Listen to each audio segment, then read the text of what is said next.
അമേരിക്കയിലേക്ക് കയറ്റുമതി ചെയ്യുന്ന മൊബൈൽ ഫോണിൻ്റെ 41% ഇന്ത്യയിൽ നിന്നാണ്. അതായത് ചൈനയായിരുന്നു ഒരു പ്രൊഡക്ഷൻ ഹബ്ബായിട്ട് നിലകൊണ്ടിരുന്നത്. ഇപ്പോൾ ചൈനയെ മറികടന്ന് ഇന്ത്യ എത്തുന്നു എന്ന് പറഞ്ഞാൽ ക്രമാനുഗതമായിട്ട് ഇന്ത്യ ആ മേഖലയിലും വളർച്ച കൈവരിക്കും. അപ്പോൾ ഇലക്ട്രോണിക്സ് മേഖലയിൽ ചൈനയെ മറികടക്കാനുള്ള കപ്പാസിറ്റി ഇന്ത്യക്കായോ? ഇല്ലില്ല, കിട്ടുന്നില്ല. അമേരിക്കയിലേക്കുള്ള എക്സ്പോർട്ട് വർദ്ധിച്ച് കാണും. ബട്ട് നമ്മളും ചൈനയും തമ്മിലുള്ള ട്രേഡ് ഡെഫിസിറ്റ് ഭീകരമാണ്. അമേരിക്കയുമായിട്ട് നമുക്ക് ഡെഫിസിറ്റ് ഒന്നുമില്ല. മാത്രമല്ല, ഈ മൊബൈൽ എന്ന് പറയുന്ന അസംബ്ലിയാണല്ലോ. നമുക്ക് വാസ്തവത്തിൽ ഇന്ത്യക്ക് സ്വന്തമായിട്ടൊരു മൊബൈലൊന്നുമില്ല. നമ്മളുടെ ഒരു മൊബൈൽ 100% ഇന്ത്യൻ മൊബൈൽ, അങ്ങനൊരു സാധനമില്ല. ആയപ്പോൾ സാംസങ് വന്ന് ഒരു ഫാക്ടറി ഇട്ടു, ഐഫോൺ വന്ന് ഫാക്ടറി ഇട്ടു. അവർ തൈവാനിൽ നിന്ന് കുറച്ച് സാധനം കൊണ്ടുവന്നു, ബാക്കി ചൈനയിൽ നിന്ന് കൊണ്ടുവന്നു, ഒരെണ്ണം കൊറിയയിൽ നിന്ന് കൊണ്ടുവന്നു, എന്നിട്ട് അസംബ്ലി ചെയ്യുന്നു. അപ്പോൾ അതൊരു ടേൺ ഓവറായിട്ട് നമ്മുടെ ട്രേഡിൽ റിഫ്ലക്റ്റ് ചെയ്യുന്നു. ഇത്രയേ ഉള്ളൂ. അല്ലാതെ നമ്മൾ ചൈനയെ മൊബൈൽ ഫോൺ നിർമ്മാണത്തിലോ ഡിസൈനിലോ ഒന്നും ചൈനയെ പിന്തള്ളാനുള്ള അടുത്തെങ്ങും നമ്മൾ എത്തിയിട്ടില്ല. നമ്മൾ വെറുതെ പൊങ്ങച്ചം പറഞ്ഞാൽ പോരല്ലോ. ഒരു രാജ്യവുമായിട്ട്, അത് അമേരിക്കയായിട്ട് ആരുമായിക്കോട്ടെ, അവരും ഇപ്പോൾ കോസ്റ്റ് കുറവാണെന്ന് കണ്ടു കഴിഞ്ഞാൽ ഇന്ത്യയിൽ നിന്ന് ഇമ്പോർട്ട് ചെയ്യും.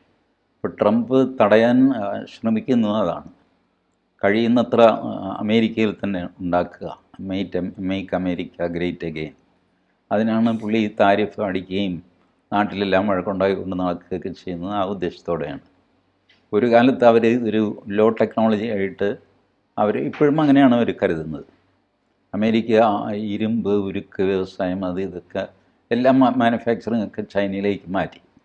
അതിനൊന്നും കഷ്ടപ്പെടാൻ അവർക്ക് കഴിയില്ല. അവർ ഹൈ എൻഡ് മിലിറ്ററി എക്യുപ്മെൻറ്റ്സ്, അത് ഇത് വിമാനം, ഇതുപോലുള്ള സാധനങ്ങളാണ് അമേരിക്ക ചെയ്യുന്നത്. ഇപ്പോൾ അവർക്കത് നഷ്ടക്കച്ചവടമാണെന്ന് തോന്നി. കാരണം അവരുടെ ആൾക്കാർക്ക് അതിന് തൊഴിൽ കൊടുക്കാൻ പറ്റുന്നില്ല എന്നൊക്കെ. അപ്പോൾ ഇപ്പോൾ അവർക്കത് റിവേഴ്സ് ചെയ്യണം. അമേരിക്കയിൽ നിന്നും ഇന്ത്യയിൽ നിന്നും ഒക്കെയുള്ള മാനുഫാക്ചറിങ് തിരിച്ച് അമേരിക്കയിലേക്ക് കൊണ്ടുപോകണം. അപ്പോൾ അതിനായിട്ടാണ് ഈ താരിഫ് വാർ നടക്കുന്നത്. അപ്പോൾ അത് ഇങ്ങനെ ഒരു പെർസെൻറ്റേജ് വ്യതിയാനം കണ്ടു എന്ന് വിചാരിച്ചിട്ട് നമ്മൾ മുമ്പിലായി എന്നൊന്നും പറയാൻ വയ്യ.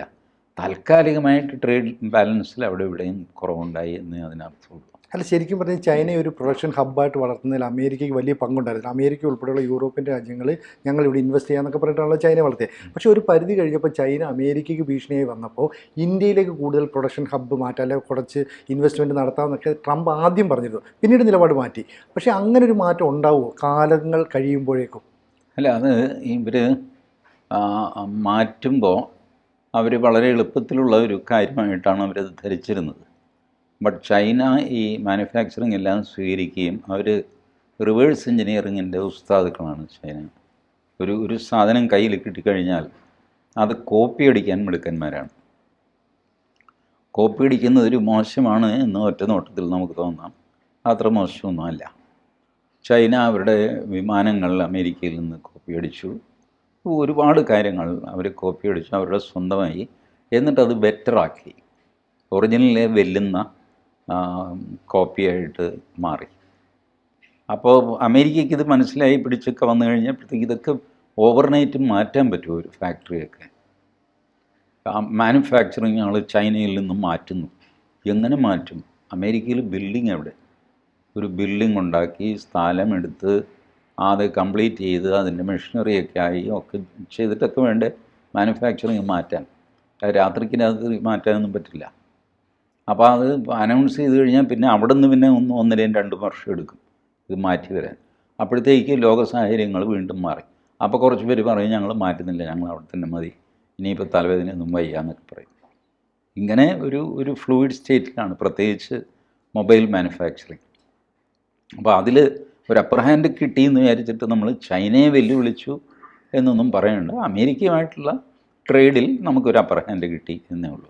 അത് തന്നെ താൽക്കാലികമാകാനും സാധ്യതയുണ്ട്. നാളെ അത് കൊറിയയിലേക്ക് പോകാം, വീണ്ടും ചൈനയിലേക്ക് പോയി എന്ന് വരാം, അല്ലെ ജപ്പാൻ്റെ കയ്യിലേക്ക് പോയി എന്ന് വരാം. ഇങ്ങനെയൊക്കെ സംഭവിക്കാം. ഇപ്പോൾ ഈ അമേരിക്ക പറയുന്നത് ഇപ്പം ചൈനയെ സഹായിച്ച് ഏഷ്യയിൽ ഒരു വൻ ശക്തിയാക്കി മാറ്റി. അവർ സൈനികപരമായും സാമ്പത്തികപരമായിട്ടൊക്കെ വളർന്നു.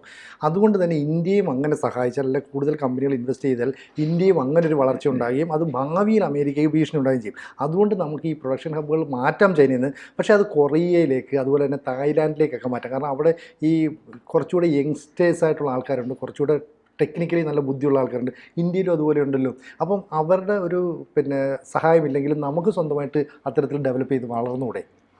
നമ്മൾ സ്വന്തമായിട്ട് ഡെവലപ്പ് ചെയ്ത് വളരുക എന്നുള്ളതാണ് ഏറ്റവും നല്ല കാര്യം. ആത്മനിർഭർ ഭാരത്. മറ്റുള്ളവൻ്റെ മാനുഫാക്ചറിങ് ഇവിടെ വരും എന്നൊക്കെ പറഞ്ഞ് അവിടെ നോക്കിയിരിക്കുന്നതിന് പകരം നമ്മളിവിടെ ഇൻവെസ്റ്റ് ചെയ്തിട്ട് നമ്മളേതായ ടെക്നോളജി വെച്ച് വികസിപ്പിക്കുക. അതിൻ്റെ ഗുണം നമുക്ക് ഓപ്പറേഷൻ സിന്ദൂറിൽ കിട്ടുകയും ചെയ്തു. നമ്മൾ ഒരുപാട് ഇന്ത്യൻ ഡ്രോൺസ് ഉപയോഗിച്ചു ഓപ്പറേഷൻ സിന്ദൂറിൽ. പ്രൈവറ്റ് പാർട്ടികൾ ചെയ്യുന്നു. എന്നെയും സിനിജിയെയും പോലുള്ളവർ കയ്യിൽ കാശൊക്കെ വെച്ച് ചെറിയൊരു ഷെഡൊക്കെ ഇട്ട് ഡ്രോൺ നിർമ്മാണം. അപ്പോൾ അതിന് സർക്കാരും കുറേ ഈ ആത്മനിർഭർ അല്ലെങ്കിൽ മേക്ക് ഇൻ ഇന്ത്യ പദ്ധതിയിലൊക്കെ പെടുത്തിയിട്ട് ഒരുപാട് ലോൺ കൊടുക്കുകയും, ഇതുവരെ നമുക്ക് ഈ സോഷ്യലിസത്തിൻ്റെ പ്രാന്തുണ്ടായിരുന്നില്ല. ഡിഫൻസ് സെക്ടറിൽ പ്രൈവറ്റ് പാർട്ടികൾ പാടില്ല. ഈ ഏർപ്പാട് മോദി എടുത്ത് തോട്ടിക്കളഞ്ഞു. എന്താണ് പ്രൈവറ്റ് പാർട്ടികൾ കുഴപ്പം? അവർ ഈ നാട്ടുകാരല്ലേ, നമ്മളൊക്കെ ഈ നാട്ടുകാരാണല്ലോ. അതെ. ഗവൺമെൻറ് ഉദ്യോഗസ്ഥൻ മാത്രമേ രാജ്യസ്നേഹം ഉണ്ടാവുള്ളൂ, ബാക്കിയുള്ളവരൊക്കെ തല്ലിപ്പുള്ളികളാണെന്നുള്ള ഇക്വേഷൻ, ഇതൊക്കെ ഈ കമ്മ്യൂണിസ്റ്റുകാരുടെ ഇക്വേഷനാണ്. അപ്പോൾ അതൊക്കെ എടുത്ത് തോട്ടിക്കളഞ്ഞിട്ട് മിടുക്കന്മാരോട് നീ ധൈര്യമായിട്ട് ഡ്രോൺ ഉണ്ടായിരിക്കും, മിലിറ്ററി മേടിച്ചോളും. അങ്ങനെ ആ ഡ്രോൺ നമ്മൾ ഒരുപാട് ഉപയോഗിച്ചു. മുഴുവൻ പാകിസ്ഥാൻ്റെ ഡ്രോണും നമ്മൾ വെടിവെച്ചിട്ടല്ല. വെടിവെച്ചോ ചെറിയ മിസൈൽ വെച്ചോ ഒക്കെ ഒരെണ്ണം പോലും നമ്മുടെ ഇതിലേക്ക് വീഴാൻ നമ്മൾ സമ്മതിച്ചില്ല. ഒരു നാശനഷ്ടവും ഉണ്ടാക്കാൻ സമ്മതിച്ചില്ല. ഇതൊക്കെ ചെയ്ത് ഈ പ്രൈവറ്റ് ആൾക്കാരാണ്. ഇന്ത്യക്കാരായ സാധാരണ മനുഷ്യരുടെ ചെറിയ സംരംഭങ്ങളിൽ നിന്ന് ഉണ്ടായ പ്രോഡക്ട്സാണ് അതിൽ. അതിനിയിപ്പോൾ കുറച്ചുകൂടെ വലുതാക്കുകയും ആ രീതിയിൽ നമ്മൾ നമ്മുടെ ഇൻവെസ്റ്റ്മെൻറ്റ് വർദ്ധിപ്പിച്ചുകൊണ്ട് വന്ന് സ്വയം പര്യാപ്തമായ ഒരു ഭാരതം വരുമ്പോൾ മാത്രമേ നമ്മൾ ജയിച്ചു എന്ന് നമുക്ക് പറയാൻ പറ്റുള്ളൂ. അതുവരെ ഇതിപ്പോൾ അവിടെ നിന്ന് വാങ്ങിച്ച് ഇവിടെ കൊടുത്തു, ഇവിടെ നിന്ന് വാങ്ങിച്ച് അവിടെ കൊടുത്തു, അതിൽ കുറച്ച് ലാഭം കിട്ടി എന്ന് പറയുന്നത് ഒരു നല്ല കാര്യം തന്നെയാണ്, ഇല്ലെന്ന് ഞാൻ പറയുന്നില്ല. പക്ഷേ അതൊരു ആത്യന്തിക വിജയമൊന്നുമല്ല. അതെപ്പോൾ വേണമെങ്കിലും മാറി മറിയാം. ഈ ഫ്രാൻസ്, ഇറ്റലി, UK പോലുള്ള രാജ്യങ്ങൾ നമ്മുടെ നാട്ടിലേക്ക് വന്ന് ഇൻവെസ്റ്റ് ചെയ്യുമെന്ന് നമുക്ക് പ്രതീക്ഷിക്കാൻ പറ്റുമോ ഈ രീതിയിൽ? അവരുടെയിലൊക്കെ എന്തുണ്ടെന്നാണ്. ഈ ഫ്രാൻസ് പിന്നെയും കുറച്ചെന്തെങ്കിലും പറയാം നമുക്ക്. ഇറ്റലി എവിടെ എന്ത് ഇൻവെസ്റ്റ് ചെയ്യാൻ പോവുക? ഇറ്റലിയുടെ കയ്യിലൊന്നുമില്ല, ജർമ്മനിയുടെ കയ്യിലൊന്നുമില്ല, ഇംഗ്ലണ്ടിൻ്റെ കയ്യിലൊന്നുമില്ല. ഇവരൊക്കെ ഈ നാറ്റോ എന്നൊക്കെ പറഞ്ഞ് സുഖവാന്മാരായിട്ട് ജീവിച്ച് അവർക്ക് ആരോടും യുദ്ധം ചെയ്യേണ്ടി വന്നിട്ടില്ല, ഒരു പ്രശ്നവും ഉണ്ടായിട്ടില്ല. പിന്നെ അവർ വരുത്തി വെച്ച പ്രശ്നങ്ങളേ ഉള്ളൂ. ഈ കണ്ണി കണ്ട അഭയാർത്ഥികളെ മുഴുവൻ വിളിച്ച് അവരുടെ നാട്ടിൽ ചെലവും കൊടുത്ത് താമസിപ്പിച്ച് അവരിപ്പോൾ ഇവരുടെ തലയിൽ കയറുന്ന അവസ്ഥ. അതല്ലാതെ വേറെ ഏത് ക്രൈസിസാണ് ഇവരൊക്കെ ഫേസ് ചെയ്തിട്ടുള്ളത്? ഫൈനാൻഷ്യൽ ക്രൈസിസ് ഇല്ല, ഇൻഡസ്ട്രിയൽ ക്രൈസിസ് ഇല്ല, ഒന്നുമില്ല. പരമസുഖമായിട്ട് ജീവിക്കുക കഴിഞ്ഞ എത്രയോ വർഷമായിട്ട്. നാറ്റോ എന്ന് പറഞ്ഞാൽ അവർക്കൊരു പരിരക്ഷണ കവചമുണ്ട്. അവരുടെ ഡിഫൻസ് അല്ല അമേരിക്ക നോക്കിക്കോളും.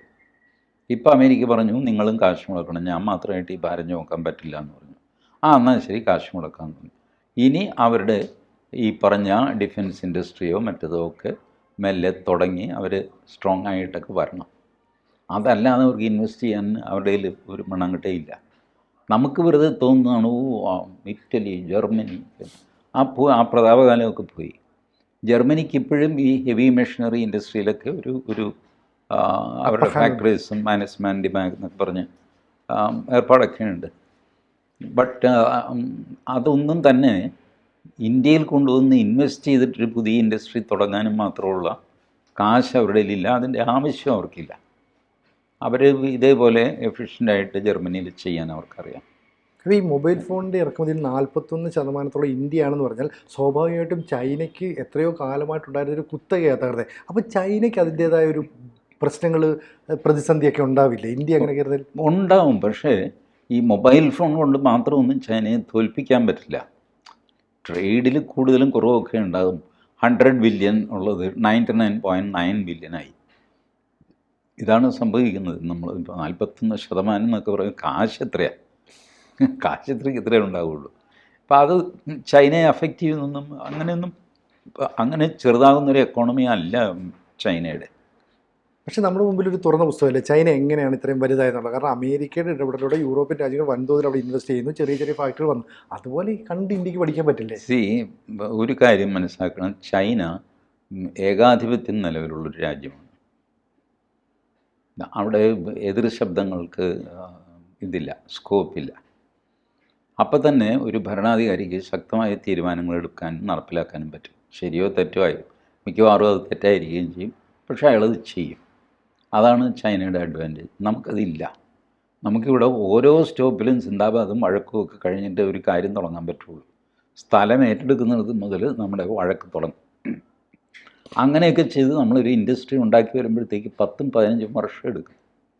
ഇൻഫ്രാസ്ട്രക്ചർ ഡെവലപ്പ് ചെയ്യാൻ, ഒരു റോഡ് പണിയാൻ, ഒരു പാലം പണിയാൻ, ഒരു റെയിൽവേ ലൈൻ ഇടാൻ എത്ര കാലമാണ് നമ്മുടെ ഡോക്ടർ ഇ ശ്രീധരൻ ഒരിക്കൽ പറഞ്ഞു, ശരാശരി 20 വർഷം എടുക്കുന്നുണ്ട്. അതിൽ 15 വർഷം സ്ഥലം ഏറ്റെടുക്കാനാണ്, ബാക്കി 5 വർഷം ഇത് പണിയാൻ. ഇതാണ് നമ്മളുടെ പോക്ക്. അപ്പോൾ ചൈന കുതിക്കുന്ന പോലെ കുതിക്കാൻ നമുക്ക് സാധിക്കുന്നില്ല, നമ്മളുടെ സിസ്റ്റം ഡെമോക്രസി ആയതുകൊണ്ട്. അമേരിക്കയ്ക്ക് എത്ര വർഷങ്ങൾ കൊണ്ടാണ് ഈ നിലയിലേക്ക് എത്തിയത്.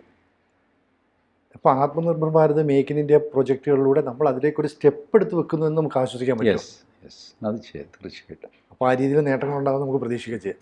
കൂടുതൽ വാർത്തകളും വിശേഷങ്ങളും നിങ്ങളിലേക്ക് എത്താൻ ABC മലയാളം സബ്സ്ക്രൈബ് ചെയ്യുക, ബെൽബട്ടനും അമർത്തുക.